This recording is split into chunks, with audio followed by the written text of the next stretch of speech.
What's going on, crypto miners, and welcome back to the channel. Well, I bought some more hardware, and actually I bought more Kaspa miners, and I'll explain here in just a minute because I'm not installing all of them.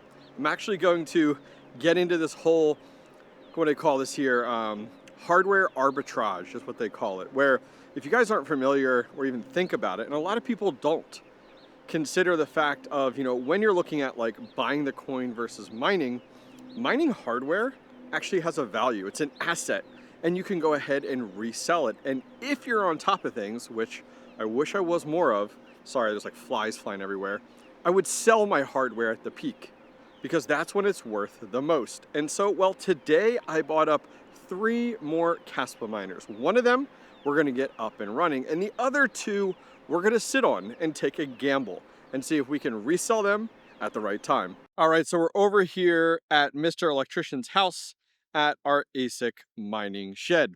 And let's go ahead and step inside here, give you guys a quick swing tour, and then show you what I bought. So thank goodness, DaVinci Resolve has an AI voice isolation feature because right now it's quite loud in here. You want to see how loud? I'll turn it off real quick. All right, so let's get that back on. So inside here, we have a number of ASIC miners that are all set up. And you can actually almost see what they're mining to a degree. Kaspa, Script. Now this is Ethereum Classic, but we got some cool shrouds on there. But we are mining a variety of different cryptocurrency inside our ASIC mining shed. And it's been working out awesome. And you can see there's a lot of teal here. A lot of Kaspa miners we have in here. Some old, some new. We even got some more over here, down below on this side. Thank you to today's video sponsor, ASICmarketplace.com. If you're in the market for the top ASIC miners, look no further than ASICmarketplace.com. They have some of the best miners on the market in 2025. To name just a few, Bitmain Antminer L9 and L7, the AlphaPex DG1 Plus, the Canon Avalon A15 XP, and many more. And home miners, ASICmarketplace.com has you covered as well. The AlphaPex DG Home 1, the Bombax EZ100C, the Ice River AL2 Lite, and many more. Finally, 3 big reasons I like ASICmarketplace.com. First, the price on their website is to your door. Shipping and import tax is included in the price. Second, they accept cryptocurrency as a payment method. And third, I've been working with them for over 2 years and never had a bad experience buying from ASICmarketplace.com. Go check out ASICmarketplace.com today and use my discount code to save $100 at checkout. So swinging around here we bought some new miners. Well, new to me, but they are entirely used. So the first one here is a Bitmain Antminer KS5. Let me get closer. Here we go. KS5 Pro 21 terahash model. And this one we bought from the team over at Terra Hosting. They were liquidating some customer units that couldn't afford them anymore. And we got this for $400 USDT. That's why I always say have some USDT readily available.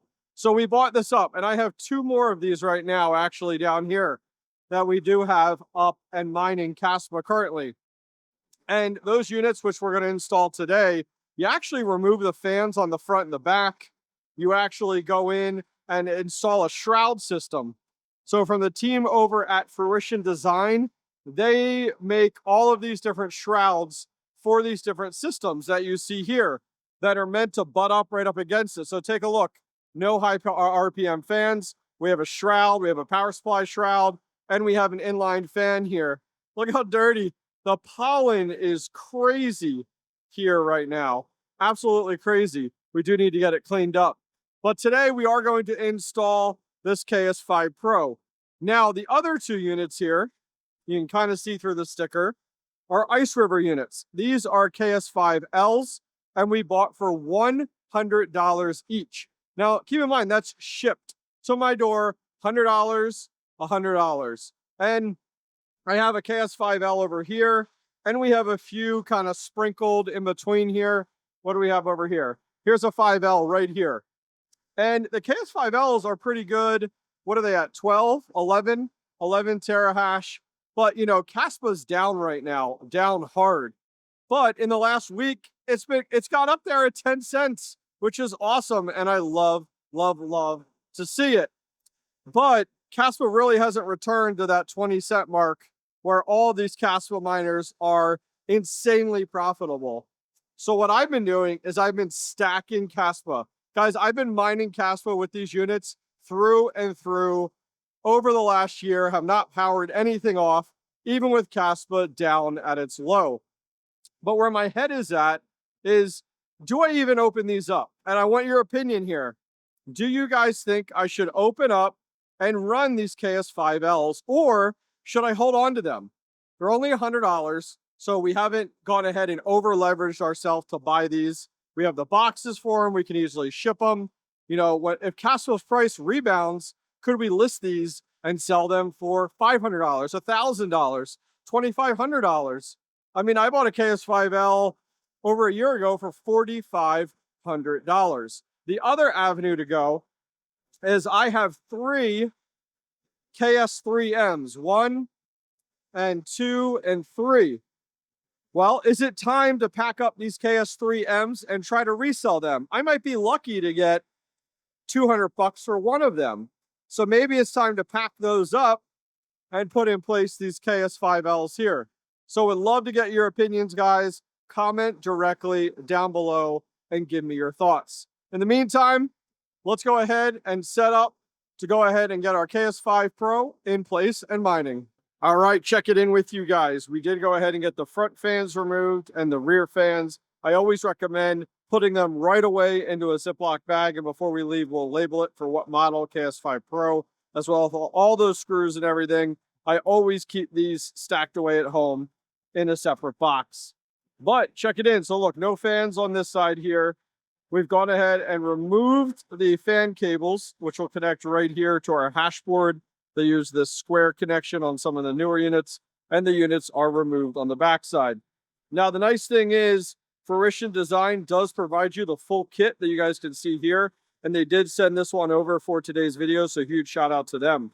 So we do have the kit here, and that is going to go ahead and take them from the normal 4-pin and put it over to our fan spoofers, because we are going to be running inline fans in the front, and so the fan spoofers will go ahead and trick the ASIC to thinking there's a fan connected. Now we do get the hardware as well that we need, and here is the shroud system. And so the nice thing is, this is our front shroud. You can see there's actually 3 holes there to line up with our power supply. So we will be turning this on its side and removing the screws.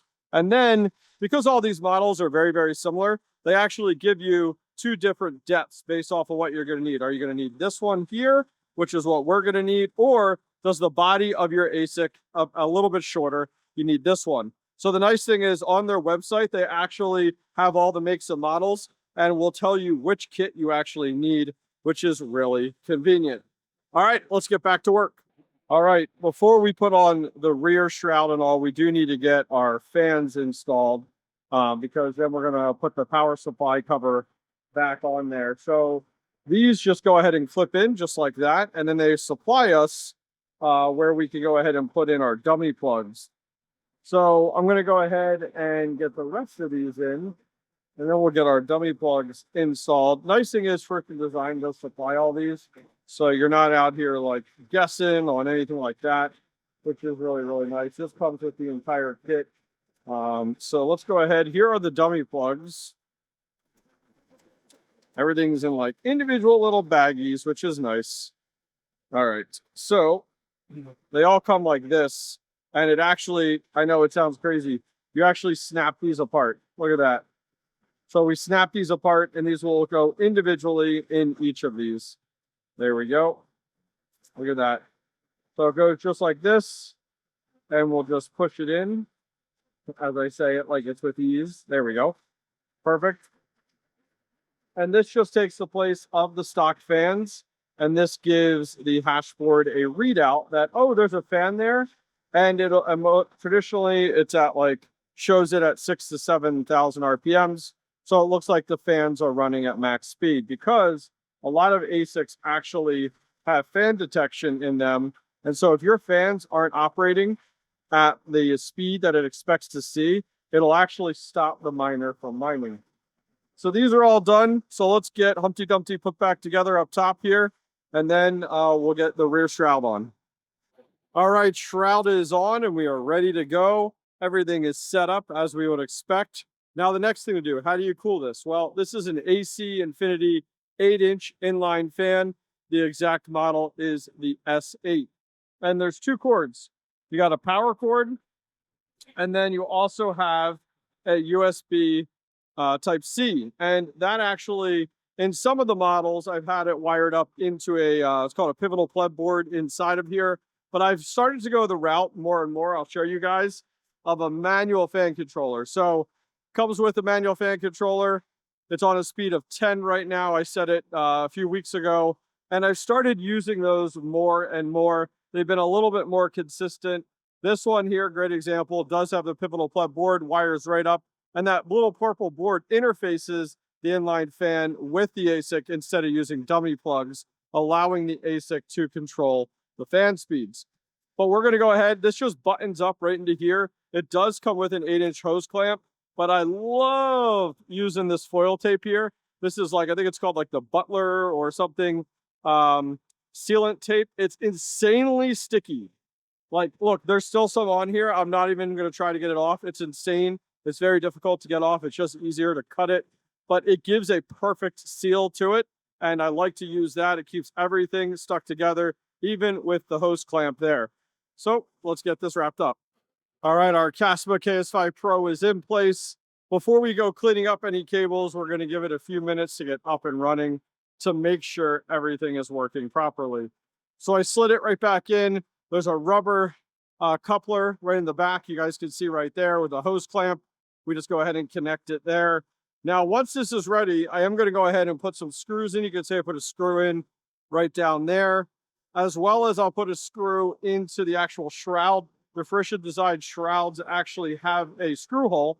You guys can see right there to help secure it in place. Keeps the fan in place, keeps the ASIC in place from any vibrations or any movement.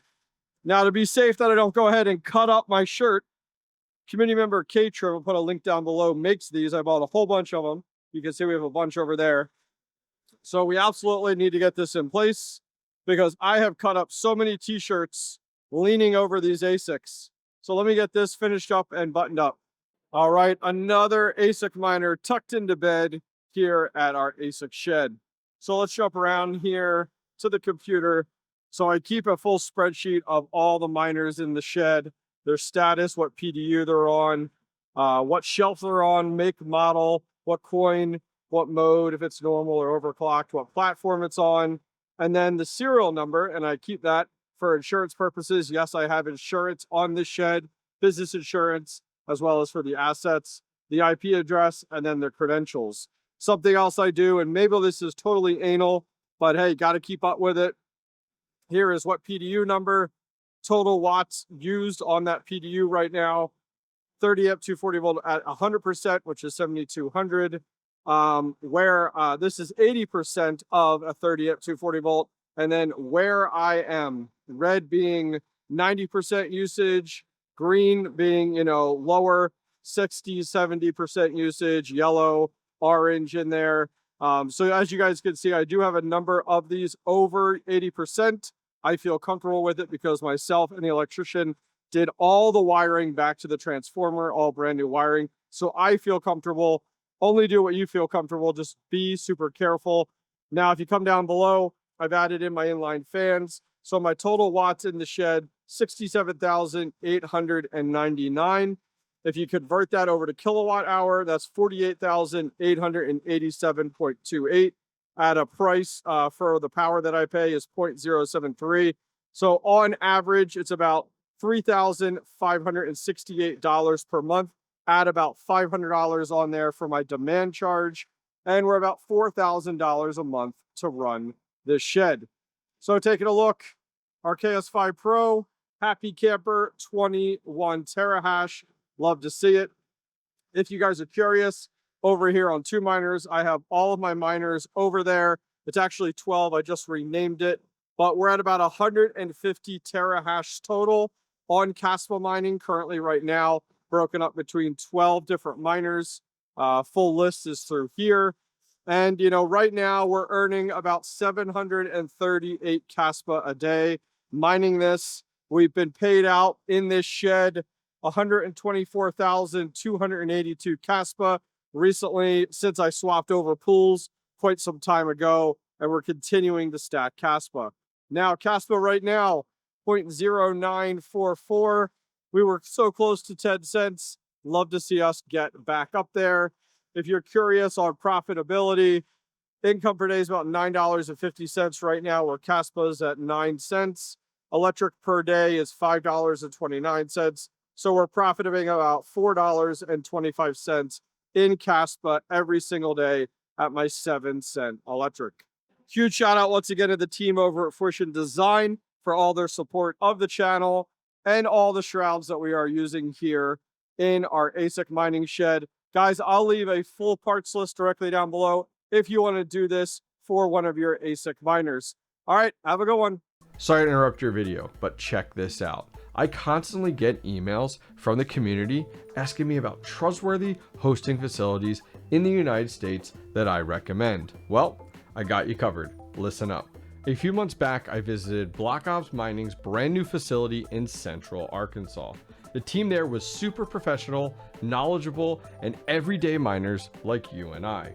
After visiting the facility, I sent them a few of my ASIC miners for hosting and have been super happy with their service and communication. Go contact BlockOps Mining directly down below in the video description and tell them the Hobbyist Miner sent you for great pricing on miners and hosting.